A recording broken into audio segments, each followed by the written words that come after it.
Hey folks, it's Dan Lapel for New Focus Recordings. I'm joined by flutist Jen Grim, who put out a wonderful album a couple weeks ago through Broken Time. Hey Jen, how you doing?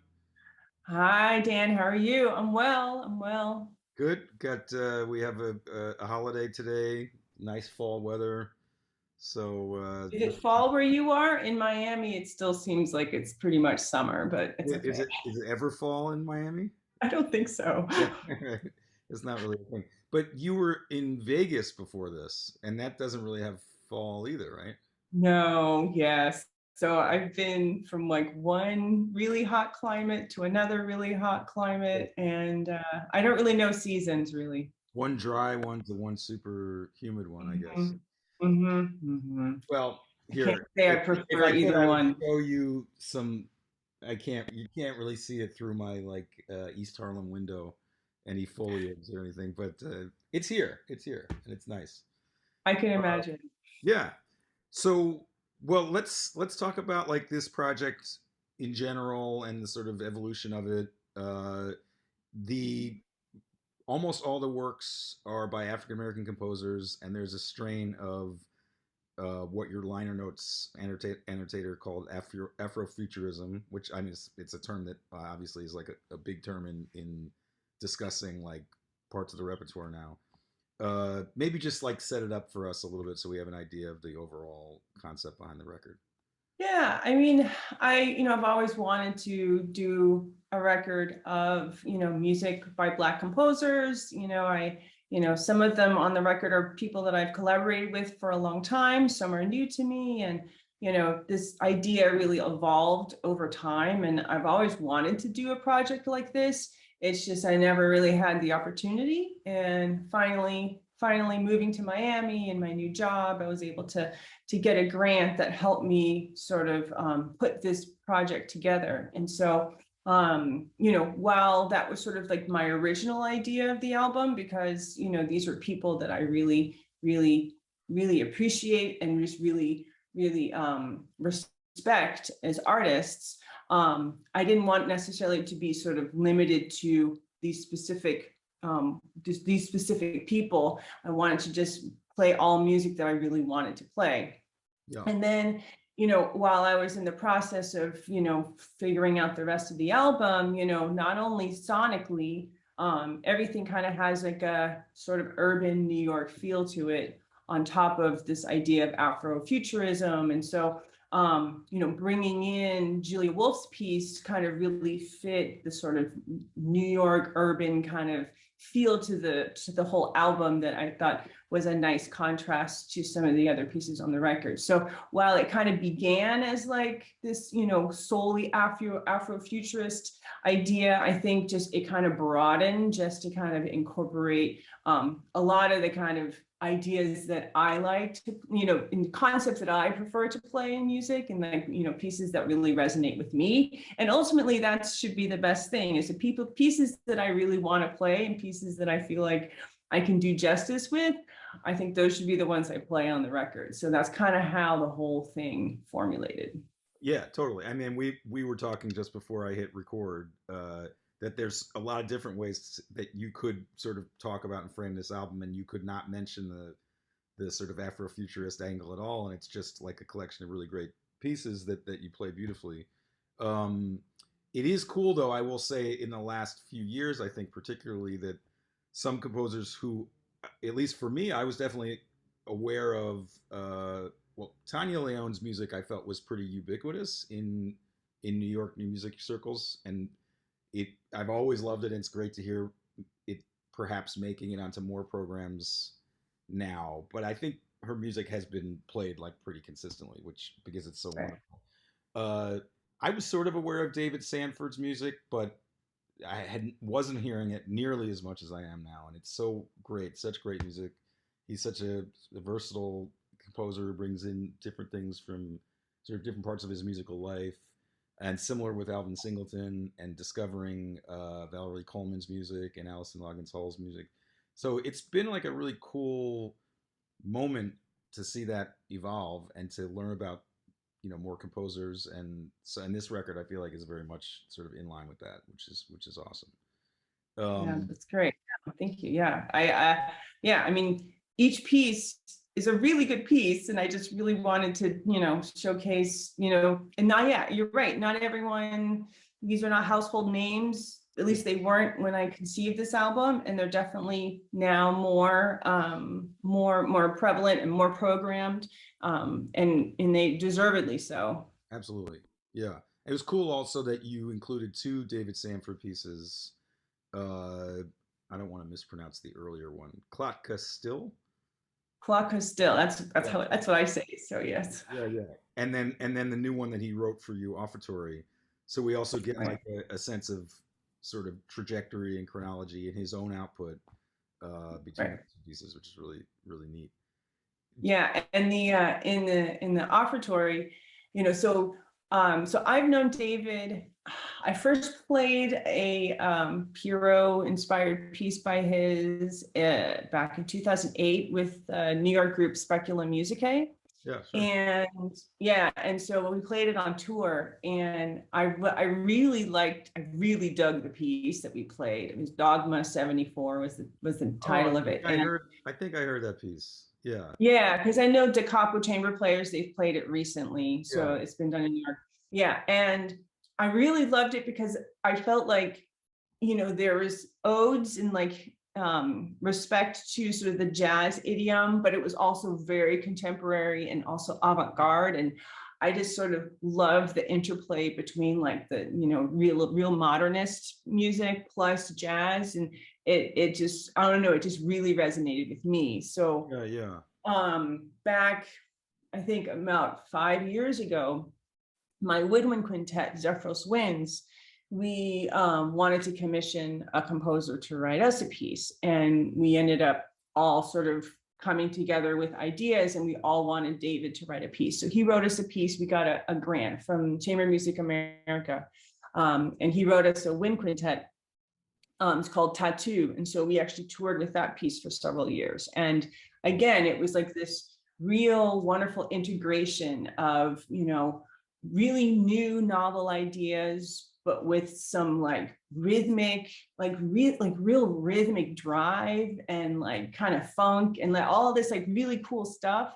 Yeah. Um, so it was like very, very fun to play. And so I approached him. I said, I'd love to commission you to write a piece. And so that's kind of how this piece happened, because I really felt like of all the pieces on the album, his music sort of spoke to me personally the most. And so I just was so grateful that he wrote me this piece.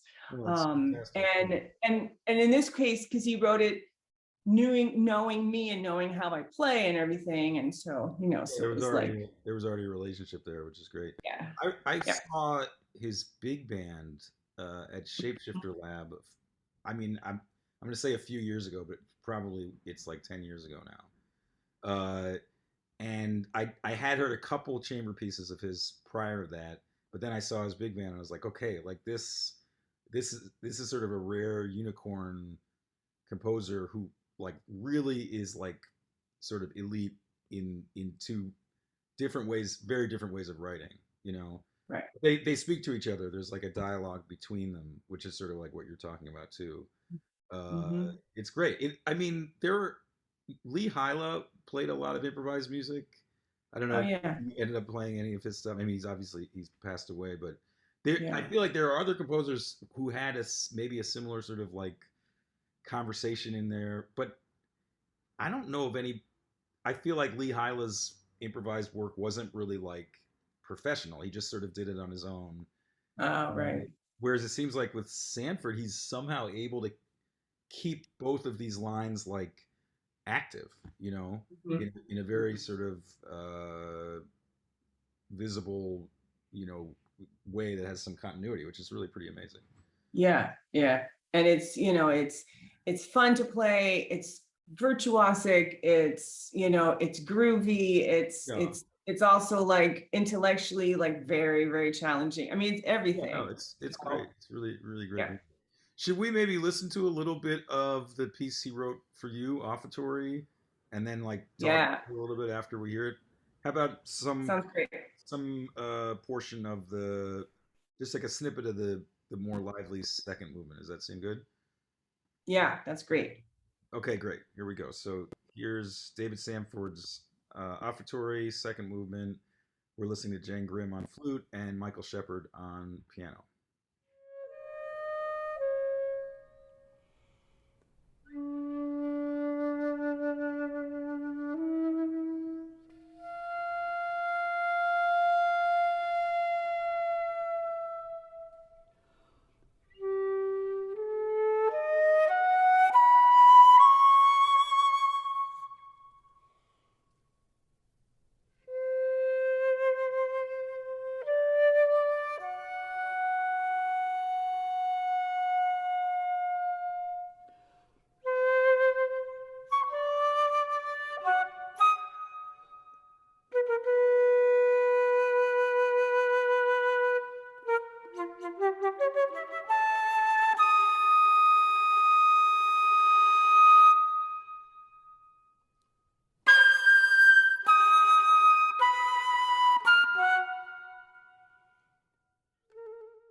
Fantastic. Do you want to like give us a little bit of a sort of overview of where we were just now in the piece and the over like the sort of flow of the piece in general? So, right, so the offertory is in two movements. The first movement is a very meditative, peaceful offering. I asked him about, what inspired him to write this piece. He said John Coltrane's "A Love Supreme" was like his sort of inspiration, and you can kind of hear that sense in the opening movement. But what we just heard was the second movement, which was like very much, another side of that sort of album. It begins with like literally like a 3-minute flute solo where it's, if I knew how to improvise, it would sound something like that, but it's all written out. And it kind of riffs off of this motive, and it just keeps going and going and going. And it repeats and kind of fluctuates and has variations, and it kind of builds up to this big moment, and then the piano comes in. And there's a lot of what the piano is doing. For a lot of it is kind of like comping, from what Yeah. I've told, like the jazz term, like comping a little bit, kind of, just offering some rhythmic kind of placement, some harmonic placement as well. And I'm still just kind of grooving on top of it. And then later on in the piece, like it just really goes wild and like just really, really gets very funky and also super, super wild. So, and then finally at the very end, it just kind of comes down to a very peaceful, quiet ending. It's really great. Yeah, I one of the things I really enjoy about hearing that piece and his music in general is his ability to write a through composed line that has an improvisatory quality, which I think Mhm. is something that is not necessarily impossible for someone who doesn't have a lot of experience in the improvised world, but you sort of tend to hear the difference. Mhm. And so it's like I'm aware that you're not improvising it, but I'm also aware that it sounds almost like a transcription of an improvised solo. Right. It Right. has that sort of quality of spontaneous invention, which is really Mhm. exciting. Mhm. Yeah. Yeah. It's Cool. great. Well, let's pivot to the possibly the most sort of contrasting piece on the record is Julia Wolf's Oxygen for 12 layered flutes. Uh, Right. and in some ways, it sort of steps into a space that is occupied by like Steve Reich's counterpoint pieces and other pieces for like an instrument and pre-recorded tracks of the same instrument. Mhm. Uh, what what's the background of this particular piece? Like when was it written and Yeah. So there's like it's interesting. It's an interesng background. So I've been involved in sort of the early part of the genesis of this piece. So this piece was commissioned by the National Flute Association, and it was supposed to be premiered at the 2020 convention in Dallas. And I was the program chair for that convention. And the idea behind that piece was to bring in 12 different ensembles, each performing the piece together. And so the 12 ensembles were going to perform the piece in their various hometowns and then come together for this like wonderful mass performance in August of 2020. And then of course, all of that kind of fell by the wayside. Right. My students were actually supposed to play the premiere of the work in April. We had a date set and everything, and everything got shut down. But finally, the year later, we were able to get the music. And so my students performed the piece, and I actually went to New York and did a video recording of the piece. So this piece for 12 flutes. And it's such a great piece. And so, its first life is as an ensemble piece. And so, my students loved it. I loved playing in it. And I realized that, it has like a certain audience with flute choirs to play this piece. But I thought, like, how wonderful could it be to actually sort of record this on an album and actually have and prepare it so that I could take it on the road and have a whole new set of audiences see it and hear it. Sure. And listen to it.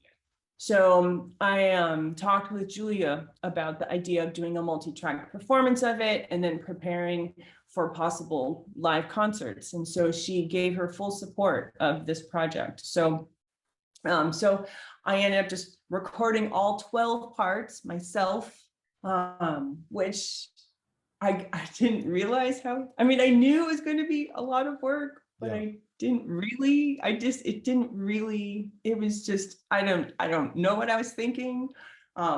It's a 15-minute piece and there's 12 lines. So if you do the math, it's like a 3-hour piece. Yeah.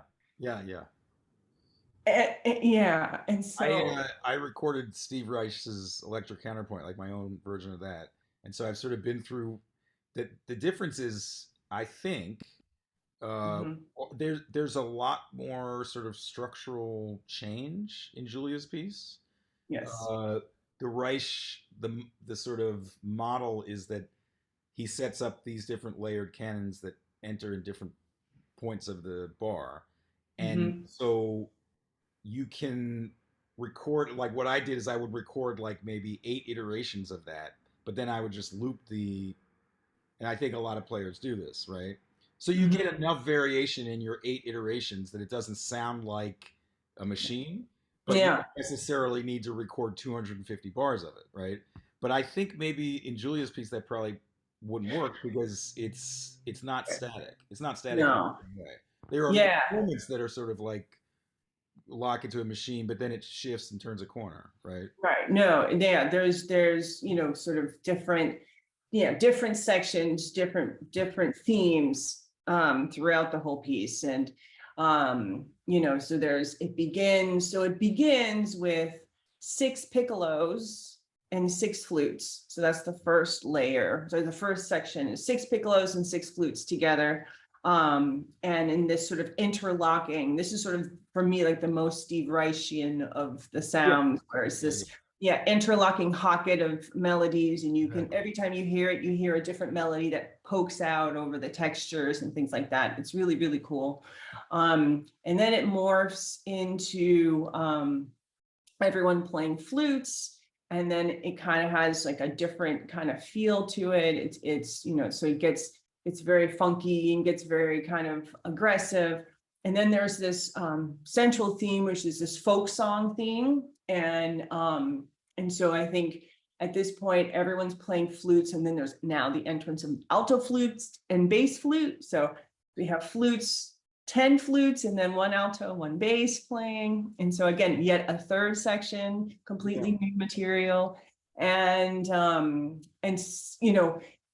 what I really love about that section is she employs these really beautiful techniques of air sound, where you hear a lot of percussive sound, and it's kind of echoing throughout all of the instruments. It's really, really, really amazing. And then it goes into this meditative section, and then it ends with this whirlwind of notes that just, the imagination she has is just really, really, really, really amazing. So It's a trip. It's a trip, Yeah. and took a really, really, really long time to record. Yeah, I'm sure. And the production process on a piece like that is also it's a thing because there's so much lining up vertically that has to happen, and but it sounds amazing, and it's a really wonderful addition. Is that a piece that if another flutist wanted to play it with your tapes, they would be able to, or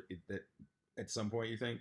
That's the plan, is to Yeah, get this published and to yeah, get it. So I'm right to get like the performance part of it yeah, kind of, because, yeah, putting it together, because I don't want to play, it's not like I'm playing flute one the whole time. I'm alternating, yeah, because she right. alternates the melody, all those things. So You I'm create like working. a performance part that weaves through Mhm. different like recorded parts. Yeah. Yeah, yeah. And then it just now opens up the possibility of performing this piece beyond, the original Sure. intent was a flute choir piece. Now it can be, now it could be for anything. So Yeah. yeah, so no, that's the plan. And once I have a moment to collect myself after this busy Yeah. No. Right. Of fall course. season, Yeah. Yeah. Yeah. yeah, that's sort of next on my agenda, is Yeah. to get this performance part ready and to perform it as like a solo work with the backing tracks. Fantastic. Yeah. My guess is that over time we'll probably see a lot of concerts that have Vermont counterpoint and this piece like as Yeah, bookends or something like that, which would be very yeah, cool. Yeah. yeah, Well, yeah. let's listen to what part do you want to sort of highlight Oh God. here? Obviously, I encouraging everybody to listen to the whole thing. It's that's Yeah. the point. But I think there's a piece there's these two meditative sections, and at the end of end of the second meditative section, it goes into the section that she sort of titles waves, and you hear these waves of great. 30-second notes, like literally, like my hands are going like this, like literally like that. It's like you're on this crazy trip. That is sort of the most sonically like cool part of the piece, I think, for me. So I'd love to listen to that. Great. So let's check it out. This is Julia Wolf's Oxygen for 12 Flutes, and Jen Grim is on all the flutes here.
Great. So, one other piece that's on the album that I actually think I have heard this one a few times Mhm. in concerts over the years, and it's sort of become like an iconic flute and piano piece Yeah. over the last several decades. Is Tanya Leone's Alma, and I think it's one. I mean, many of her pieces have this great infectious quality of like bringing in sort of rhythmic elements from Latin America with like her sort of characteristic modernist pitch language, and but this piece really does it like so great. It's just a lot of fun, and it sounds like it's fun to play, and I think it's super effective. Yeah. How Yeah. long have you been playing it? Let's see. I first played it. So it's interesting. It's published in a collection of all new music that the flutist Maria Martin put together, I think in '07 or '08, or maybe a little bit later, some like in the late 2010. I think it's like maybe '08 or '09 actually. And it actually also has David Sanford's Claude Castile on there too. Oh, cool. Plus a piece by Kenji Bunch and Chen Yi, and it's a really great compilation. And that's how I discovered the piece, because I was actually learning David's piece, and I was like, oh wow, Tanya's piece. And a lot of people play it. It's really great, but I love the piece. It is such a gem. I think it is. Yeah. It is also like the perfect concert opener, the perfect opener for an album. And the way she talks about this piece too, there's a really great video available on YouTube where she describes this piece, and she talks about, the title of the piece, Alma. It's, it translates to soul, and she pictures it as a bird, and she has this like wonderful way of like, well, the bird wakes up in the morning and Right. is like flitting around and like looking through the trees and, rustling its feathers. And then all of a sudden the bird goes into a happy dance. And, it's just so great to hear her talk about this piece. I recommend people listening to it, but you can really sort of see and you can actually really hear the elements of what she's talking about. The bird, you can it's very picturesque music. And so it's kind of become a standard in the literature, but for good reason. It's a great piece. Yeah, great. Well, let's listen to a little bit of this piece, Tanya Leon's Alma, and we have Michael Shepard back on piano, who's on all the tracks except the solo ones. I guess Alison Loggins Hull is also solo, right? Yeah, and Alvin Singleton, yeah. Oh, and Singleton, right? But does a wonderful job with the piano material on this record. Okay, here we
Great. Is there anything you want to sort of just say about the other three pieces? We've got Alvin Singleton's Argoro 3, Yeah. Loggins Hull's Homeland, and Valerie Coleman's Wish Sonatine.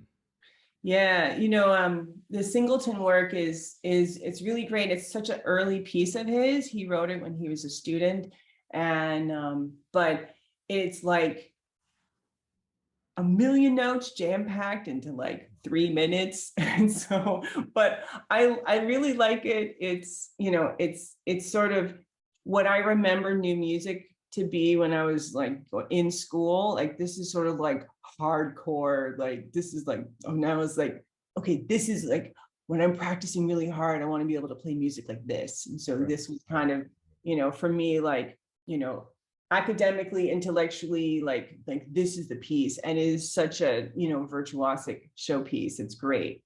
That's series. It's like his sequenza series, right? Argoro. Yes. There's like Argoros for many different instruments. There's a viola one, I think, and and I think that piece is fantastic. I've heard it a few times before I sort of heard it on your record, and it just feels like such a tightly argued piece in a way.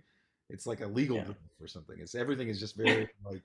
I mean, there's freedom in it, but like in terms of the way he manages the pitch material, it just feels like extremely cohesive and so it's cool. Yeah. Yeah. No, I love it. I love it. And also Alison Loggins Hull's piece, Homeland, that's also become now a sort of standard work in the flute literature. And it's a really, really beautiful piece. Nice. I think it was written just a few years ago. I've performed it a bunch, and just the way that she tells the story, sort of just, you can kind of hear the story going through. I mean, there's no specific sort of tale, but you can actually you have a good picture of what she's wanting to portray in this piece. Beautiful lines, very beautiful melodies, and also this kind of an ode to, for me, a little bit the idioms of like sort of New York, downtown music. It's really, really beautiful. I love the piece too, and it's a great piece for any kind of solo recitals. And so I've been playing the piece for a while, so I wanted to include that on the album. Great. Yeah. Yeah, and then the last piece to talk about is Valerie Coleman's Wish Sonatine. And Valerie, I mean, we've known each other for a really, really long time. And I mean, she writes so much for flute, and the flute world is so grateful to her for all of her contributions. But for me, this is the piece that really spoke to me, of everything that she's written. The piece is meaningful in the fact that it portrays the middle passage. So it portrays, sort of the journey that, enslaved people from Africa to the New World. And just, it's so gut wrenching and so emotional that for me and maybe other people, who, of African descent, like, I think we just have like a certain emotional connection to this piece. And every time I play it, like, I just feel like my emotions are just all out on the table every time. It's a beautiful piece. And Yeah. we're all really grateful to her to have this piece out in the world. It's got this very sort of powerful narrative quality to it, Yeah. which is great. Cool. Well, I'm glad we got a chance to talk. Obviously, everybody, this is meant to whet your appetite to spend time with the entire album, which is wonderful. Um, and on a personal note, it's cool to sort of reconnect. We were both sort of coming out of graduate school, I think, in New York in the early 2000s, and would run into each other all the time, like playing concerts. And then we got to play again, like whatever that was, last summer, two summers. Yeah, it was last year. Wow. Yeah, and do this project. So it's nice to connect through Broken Time. There we go. There you go. Yay. Thank you so much, Dan. Thank you, Jen. Wonderful. And I'm gonna make sure to shout out some other folks on this project. Produced and engineered by Svet Stoyanov, and mixed and mastered by Robert Friedrich. And Anthony Barone wrote some really great program notes. The photo of you is by Tracy Hagen. Mhm.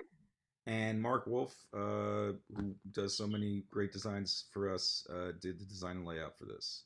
And it was funded in part by the award you mentioned, Provost Research Award from the University of Miami, where you're teaching. Yeah. So cool. Everybody, check out the record, Through Broken Time, FCR346. It's available all the places you would expect to find music these days. And thanks again, Jen. Thank you. Thank Take you, care. Dan. Bye. Bye.